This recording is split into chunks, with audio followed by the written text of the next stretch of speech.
Hey everybody, welcome to the second devlog of Sign My Petition. So in this devlog, we're going to go into some of the changes to the UI, creating multiple builds for different platforms, and get into a little bit of our future updates. And the first thing was we had this kind of prompt because we were worried that players weren't going to be setting their controller prompt their glyphs, Which was the right instinct and the wrong solution.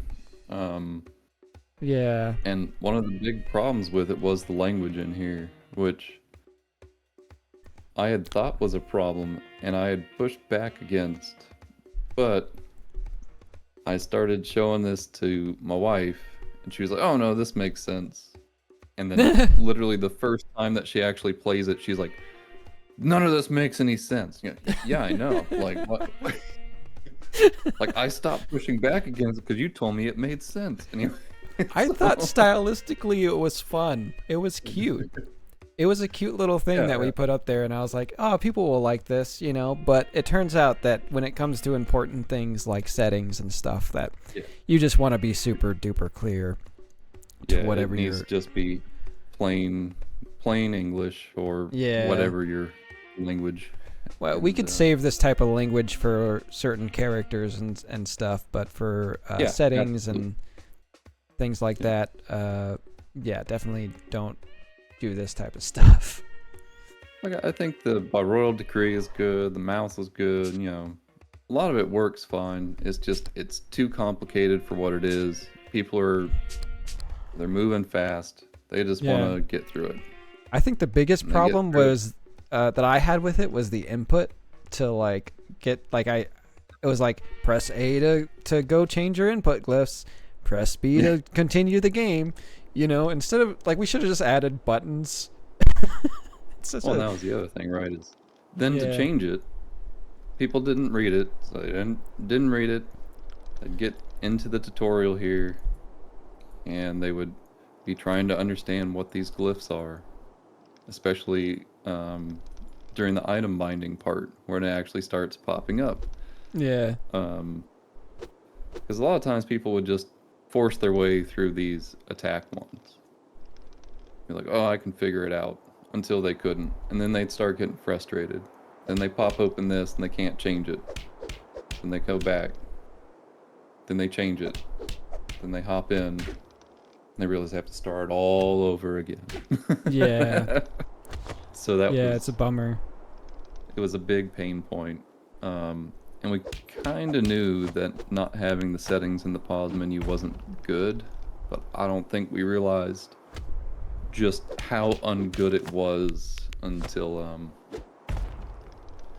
until we started seeing how many people were just getting stuck in the tutorial. Yeah. And not realizing they could exit early. Right. Was just another problem. Yeah. Here we've added so much with Master Runshoe that I think just helps a lot. We've added him to the little box there.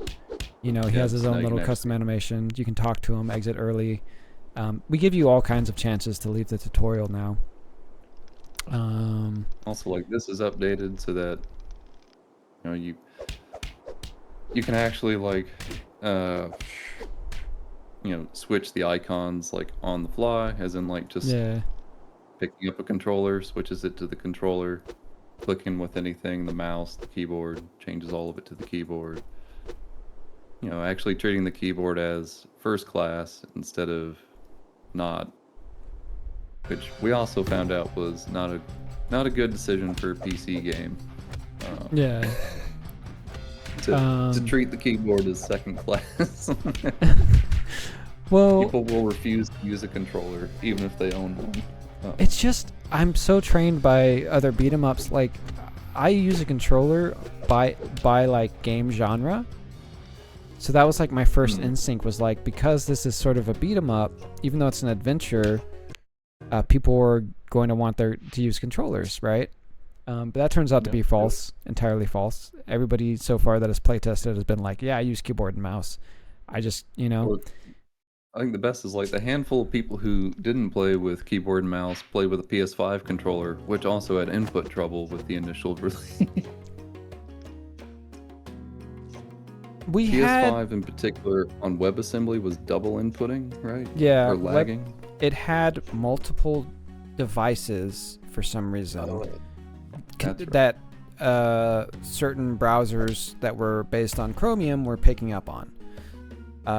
So it's not really a Godot specific issue, but if you're building something in WebAssembly and you're not taking into account, like originally we were just like, oh yeah, just take input from all controllers.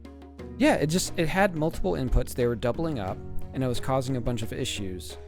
And then on top of that, we had Mac specific problems,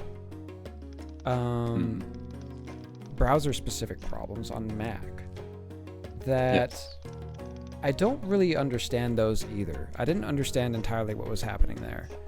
And it's mostly because I don't think we can even debug it. Right. And kind of my understanding is it's just typical Apple stuff. Like they're kind of notoriously difficult to work with when it comes to any kind of tech like that. They want to control it all. So that's why, Yeah. for whatever reason, Wasm works great on Linux. The Linux build for me, or the Wasm build for me, is almost indistinguishable from a native build because, like, they run almost the same. Yeah, I think you have worse performance on Wasm than I do. Yeah, on And Windows, that's yeah. things.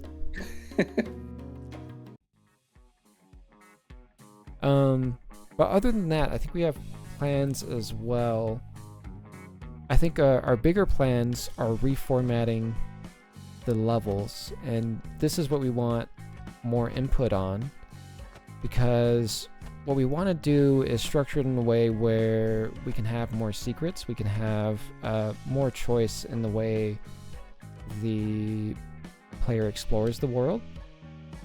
And currently it's just that very traditional left, right, you're in a tube sort of beat 'em up. yeah. And How do we break that mold?